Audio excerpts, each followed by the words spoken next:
அல்ஹம்துலில்லாஹி ரப்பில் ஆலமீன் வல் ஆகிபத்து லில் முத்தகீன் வஸ்ஸலாத்து வஸ்ஸலாமு அலா நபியில் முர்ஸலீன் வ அலா ஆலிஹி வ ஸஹ்பிஹி அஜ்மஈன்.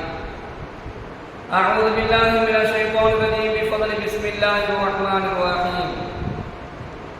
வஅஃபு அன்னா வக்ஃபிர் லனா வர்ஹம்னா அன்த மௌலானா ஃபன்சுர்னா அலல் கௌமில் காஃபிரீன்.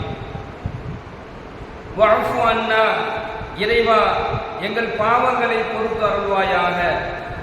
வக்ஃபிர் லனா, இறைவா எங்களுடைய பாவங்களை மன்னிப்பாயாக. வர்ஹம்னா, இறைவா எங்கள் மீது கருணை காட்டுவாயாக. அன்த மௌலானா, நீயே எங்கள் பாதுகாவலர். ஃபன்சுர்னா அலல் கௌமில் காஃபிரீன், இறைவா எதிரிகளிடம் இருந்து எங்களுக்கு நீ உதவி செய்வாயாக. கண்ணியமிக்க அல்லாஹ்வின் நல்லடியார்களே, சகோதரர்களே, எல்லாம் வல்ல இறைவன் நாம் செய்யக்கூடிய ஒரு அடியான் தன்னுடைய அடியான் செய்யக்கூடிய பாவங்களை பொறுத்து கொள்ளுமாறு அல்லாஹ்விடத்திலே நாம் கேட்க வேண்டும் என்பதை இந்த துஆவின் மூலமாக அல்லாஹ் நமக்கு சொல்லித் தருகின்றான். காரணம் என்ன அப்படின்னு சொன்னா, மனிதன் அவசரக்காரன். அதனால என்ன செஞ்சிருவான் அப்படின்னு சொன்னா, தன்னுடைய அடியார்கள் தன்னையும் மீறி தன்னுடைய ஆசையின் காரணமாக, தன்னையும் மீறி தன்னுடைய நிலைகளின் காரணமாக என்ன செஞ்சிருவாங்க, பாவம் செஞ்சிருவாங்கிறது அல்லாஹ் அறிந்தவனாக இருக்கிறான். மனிதன் தவறு செய்யக்கூடியவன் என்பதை அல்லாஹ் உணர்ந்தவனாக இருந்தும் தான் செய்திருக்கக்கூடிய தவறுகளை பாவங்களை யா அல்லாஹ் நீ பொறுத்து கொள்வாயாக என்பதாக கேட்குமாறு நமக்கு இந்த துஆவில் அல்லாஹ் சொல்லிக் கொடுக்கிறான். இரண்டாவது வக்ஃபிர் லனா, பாவத்துக்கு மன்னிப்பு. மூணாவது வர்ஹம்னா, அல்லாஹ் தன்னுடைய கருணையை நம்மிடத்திலே கேட்குமாறு நமக்கு சொல்லி காண்பிக்கின்றான். நபிகள் நாயகம் ஸல்லல்லாஹு அலைஹி வஸல்லம் அவர்கள் கூறி காண்பிக்கின்றார்கள், யாருக்கு அல்லாஹ் தஆலா தன்னுடைய கருணையை வழங்குவான் என்று சொன்னால், யாருக்கு அல்லாஹ் அவருக்குரிய பாவங்களை மன்னிப்பான் என்று சொன்னால், யாரை அல்லாஹ் தஆலா அவனுடைய பாதுகாப்பில் வைத்துக் கொள்வான் என்று சொன்னால், ஸல்லல்லாஹு அலைஹி வஸல்லம் சொல்றாங்க, எவர் ஒருவர் தன்னுடைய சகோதரனுடைய மற்றவருடைய ஒருவரின் துன்பத்தை அகற்றி விடுகின்றாரோ, யார் ஒருவர் ஒருவரின் துன்பத்தை அகற்றி விடுகின்றாரோ, தன்னுடைய சகோதரனுடைய துன்பத்தை அகற்றி விடுகின்றாரோ, அவர்களுடைய மறுமையினுடைய துன்பத்தை அல்லாஹ் அகற்றி விடுவான். இந்த உலக வாழ்க்கையில தனக்கு சகோதரனாக இருக்கக்கூடியவர்களாக இருக்கட்டும், அல்லது நமக்கு தெரிந்தவர்களாக இருக்கட்டும், தன்னுடைய சக மனிதர்களாக இருக்கட்டும், அவருக்கு ஒரு கஷ்டம் வரும் பொழுது அந்த கஷ்டத்தை நீக்குவதற்கு உண்டான ஒரு வழியை யார் ஏற்படுத்துறாங்களோ, சிரமத்தில் வர்றாரு, ரொம்ப கஷ்டத்துல வர்றாரு, பயங்கரமான ஒரு நெருக்கடியில் இருக்கிறாரு, ஒரு துன்பத்தில் இருக்கிறாரு, அவருடைய துன்பத்தை எவர் ஒருவர் அகற்றி விடுகின்றாரோ அவருடைய மறுமையினுடைய துன்பத்தை அல்லாஹ் அகற்றி விடுவான். ஒண்ணு. இரண்டாவது, ஸல்லல்லாஹு அலைஹி வஸல்லம் அவங்க சொல்றாங்க, தன் சகோதரன் துன்பத்தால் சிக்கிக் கொண்டிருக்கக்கூடிய நேரத்தில் அவருடைய துன்பத்தை பார்த்து நீங்க சந்தோஷம் அடையக்கூடாது, அவருடைய துன்பத்தை பார்த்து நீங்க மகிழ்ச்சி அடையக்கூடாது. இவனுக்கெல்லாம் அல்லாஹ் இப்படித்தான் கொடுக்கணும் என்கின்ற வார்த்தைகளை சொல்லக்கூடாது. ஸல்லல்லாஹு அலைஹி வஸல்லம் சொல்றாங்க, ஒருவருடைய துன்பத்தை பார்த்து அந்த துன்பத்தை நீங்கள் அகற்றிவிட்டால் மறுமையினுடைய துன்பத்தை விட்டு அல்லாஹ் உங்களை பாதுகாக்குவான். ஆனா ஒருவருடைய துன்பத்தை பார்த்து நீங்க சிரிச்சீங்க அப்படின்னு சொன்னா, ஒருவருடைய துன்பத்தை பார்த்து நீங்க மகிழ்ச்சி அடைந்தீங்கன்னு சொன்னா, ஒருவருடைய துன்பத்தை பார்த்து இவருக்கு இதெல்லாம் வேணும் என்பதாகலாம் நீங்க சொன்னீங்க அப்படின்னு சொன்னா, அந்த துன்பம் உங்களை அடையாமல் உங்களுக்கு மௌத்து வராது என்பதாக ஸல்லல்லாஹு அலைஹி வஸல்லம் அவர்கள் எச்சரித்து காட்டுகின்றார்கள்.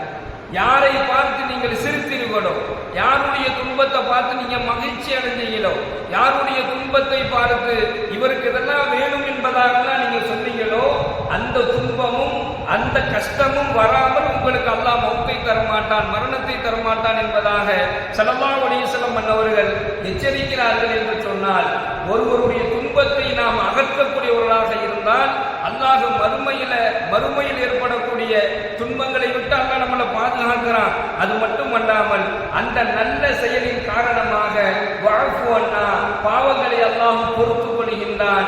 வக்ஃபிர் லனா, செய்த பாவத்திற்கு மன்னிப்பை வழங்குகின்றான். வர்ஹம்னா, அல்லாஹ் தன்னுடைய கருணையை நம் மீது அந்த மனிதன் மீது வழங்குகின்றான். அந்த மௌலானா, அவரை அல்லாஹ் பாதுகாக்கின்றான். ஃபன்சுர்னா அலல் கௌமில் காஃபிரீன், அல்லாஹ் தஆலா அவருக்கு எதிராக இருக்கக்கூடிய சூழ்ச்சிக்காரர்களை விட்டும் எதிரிகளை விட்டு என்ன அல்லாஹ் அவரை பாதுகாக்கிறான். கண்ணியமிக்க சகோதரர்களே, இந்த கேரளாவில் ஏற்படக்கூடிய அந்த நிலச்சரிவுகளை நாம கேள்விப்படுறோம். இப்ப தொடர்ந்து 2 நாட்களாகவே அதனுடைய நிகழ்வுகளை நாம் பார்த்து வருகிறோம். கடுமையான நெருக்கடிக்கும் கடுமையான துன்பத்திற்கும் அந்த மக்கள் ஆளாக்கப்பட்டிருப்பதை நாம பார்க்கிறோம். எல்லாம் வல்ல இறைவன் அவனுடைய அந்த கருணையை இந்த நேரத்தில் அந்த மக்களுக்காக வேண்டி நாம கேட்கணும். காரணம் என்ன அப்படின்னு சொன்னா, நினைத்து கூட பார்க்க முடியாத ஒரு மரணத்தை அந்த மக்கள் சந்தித்து வருகின்றார்கள். ஒவ்வொரு குடும்பங்களிலும் மொத்தமாக அவர்கள் மரணத்தை சந்திக்கக்கூடிய ஒரு சூழல் அங்கு ஏற்பட்டு கொண்டிருப்பதை நாம் பார்க்கிறோம். திடீரென்று ஏற்படக்கூடிய இந்த மண் சரிவுகளால் அவர்களால் என்ன செய்ய முடியாது, மண் சரிவுகளில் சிக்கி கொண்டவர்களால் தப்பித்து கூட ஓட முடியாத அளவிற்கு ஒரு கொடூரமான ஒரு நிலையை அந்த மக்கள் சந்தித்து வருகின்றார்கள். எல்லாம் வல்ல இறைவன் அந்த மக்களை பாதுகாக்க வேண்டும். ஸல்லல்லாஹு அலைஹி வஸல்லம் சொல்றாங்க, இது மாதிரி துன்பங்களில் மாட்டிக்கொண்டு அகப்பட்டு கொண்டவர்களுக்காக வேண்டி நீங்க துஆ செய்யுங்க, யா அல்லாஹ் அந்த மக்களினுடைய துன்பங்களை நீக்குவாயாக, அந்த மக்களினுடைய அந்த கஷ்டத்தை நீ லேசாக்கி வைப்பாயாக, அவர்கள் ஏற்படக்கூடிய அந்த சிரமங்களை விட்டு அவர்களை பாதுகாப்பாயாக என்ற துஆவை ஸல்லல்லாஹு அலைஹி வஸல்லம் அன்னவர்கள் நமக்கு சொல்லி தருகின்றார்கள். அது மட்டுமல்ல, ஸல்லல்லாஹு அலைஹி வஸல்லம் அவங்க சொல்றாங்க, புகாரில் இந்த ஹதீஸ் இடம்பெறுது, உயிர் தியாகிகள்ல 5 நிலைகளில் மரணம் அடையக்கூடியவர்கள் உயிர் தியாகிகள். அதுல 2 பேரை பற்றி சொல்லும் பொழுது, ஒன்று வெள்ளத்தில் மூழ்கி உயிர் இழந்தவர்கள் உயிர் தியாகிகள் என்பதாகவும், இரண்டாவது இடிபாடுகளில் சிக்கிக் கொண்டு உயிர் இழந்தவர்கள் உயிர் தியாகிகள் என்பதாக நபிகள் நாயகம் ஸல்லல்லாஹு அலைஹி வஸல்லம் அவர்கள் சொல்லி காண்பிக்கின்றார்கள். இந்த மண் சரிவுகளால் தங்களுடைய உயிரை இழந்த அந்த மக்களுக்கு அல்லாஹு தஆலா ஷஹீத் என்று சொல்லக்கூடிய உயர்ந்த அந்தஸ்தையும், ஜன்னத்துல் ஃபிர்தௌஸ் என்று சொல்லக்கூடிய உயர்தரமான சொர்க்கத்திலே அவர்கள் பிரவேசிக்கக்கூடிய நல்ல பாக்கியத்தை அல்லாஹ் அந்த மக்களுக்கு வழங்குவானாக. கண்ணியமிக்க சகோதரர்களே, மேலும் ஸல்லல்லாஹு அலைஹி வஸல்லம் அவங்க சொல்றாங்க, ஒருவருடைய சிரமத்திற்கு நீங்கள் உதவாவிட்டாலும் பரவாயில்ல, உதவி செய்ய முடியல, அவருடைய கஷ்டத்துக்கு நம்மளால உதவி செய்ய முடியல, அவருடைய கஷ்டத்திற்கு உதவி செய்யக்கூடிய அளவுக்கு நம்மள்கிட்ட எந்த விதமான ஒரு நிலையும் இல்லை. இந்த மாதிரி சூழ்நிலையில என்ன செய்யணுங்கிறது நாயகம் ஸல்லல்லாஹு அலைஹி வஸல்லம் சொல்லும் பொழுது, அவருடைய சிரமத்திற்கு அவருடைய துன்பத்திற்கு உங்களால உதவி செய்ய முடியாவிட்டாலும் பரவாயில்ல, அவருக்கு ஏற்பட்டிருக்கக்கூடிய சிரமத்தை நீங்கள் இலகுபடுத்துங்கள் என்பதாக ஸல்லல்லாஹு அலைஹி வஸல்லம் சொல்றாங்க.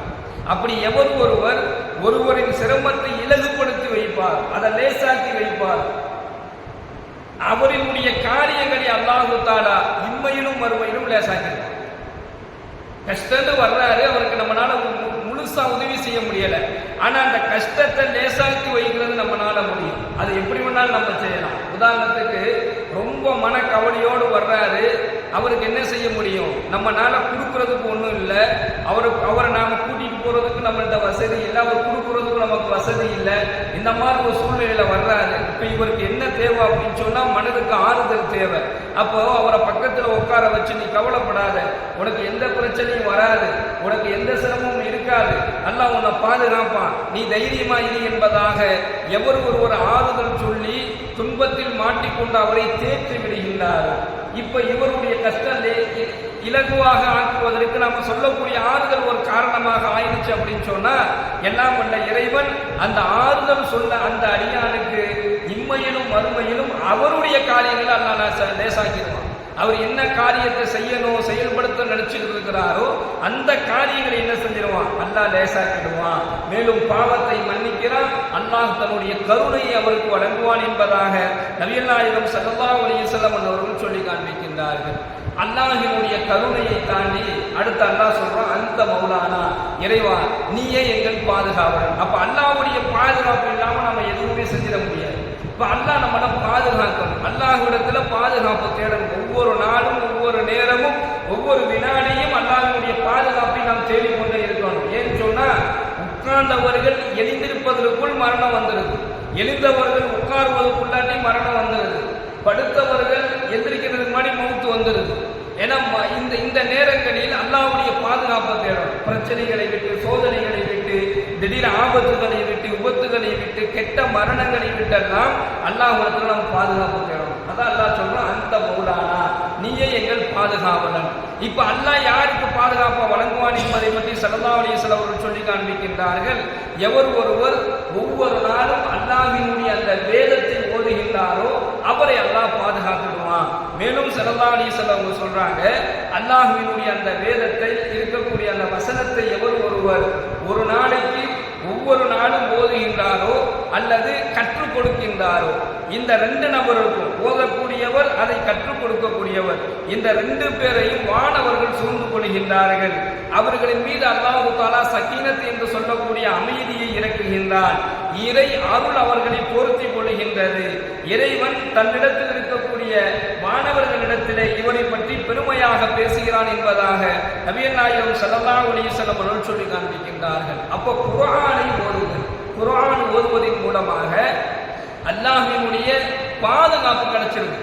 யார் குர்ஆனை அதிகமா ஓத ஆரம்பிச்சுட்டாரோ குறைந்தபட்சம் ஒரு நாளைக்கு ஒரு முறையாவது குர்ஆனை ஓதக்கூடியவர்களாக நாம் மாற வேண்டும். அப்படி நாம ஓதணும் அப்படின்னு சொன்னா ஒரு வசனம், ஒரு ஆயத் அல்லது ஒரு பக்கம் முடிந்தவரை எவ்வளவு நம்மளால ஓத முடியுமோ அவ்வளவு தூரம் குர்ஆனை ஓதுவதை கொண்டு அல்லாஹ்வுடைய பாதுகாப்பும் கருணையும் கிடைக்கிறது என்பதை நபிகள் நாயகம் ஸல்லல்லாஹு அலைஹி வஸல்லம் சொல்லி காண்பிக்கின்றார்கள். எல்லாம் வல்ல இறைவன் அவனுடைய மன்னிப்பை பெறக்கூடியவர்களாகவும் அவனுடைய கருணையை பெறக்கூடியவர்களாகவும் அவனுடைய பாதுகாப்பு கிடைக்கக்கூடியவர்களாகவும் அல்லாஹ் நம் அனைவரையும் ஆக்கியருள் புரிவானாக.